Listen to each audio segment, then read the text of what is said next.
ही जागा फक्त एक ठिकाण नाही, ही आहे ऊर्जा.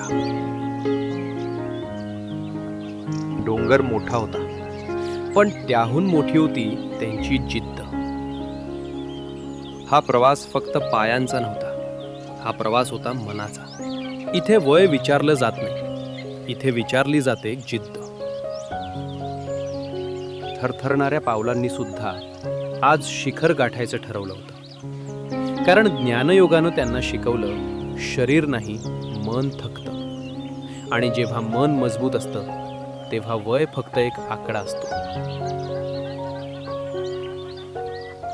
सूर्य त्यांच्या मागे नव्हता, सूर्य त्यांच्या सोबत चालत होता. लहान पावलांनी डोंगर चढला, कारण त्यांना भीती शिकवलीच नव्हती. त्यांच्या डोळ्यात स्वप्न होते आणि मनात विश्वास. जेव्हा आपण निसर्गात बसतो तेव्हा कळतं आयुष्य खरंच किती सुंदर आहे.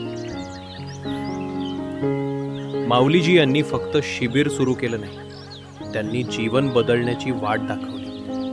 निगेटिव्हिटी कडून पॉझिटिव्हिटीकडे, भीतीकडून आत्मविश्वासाकडे वाट दाखवली.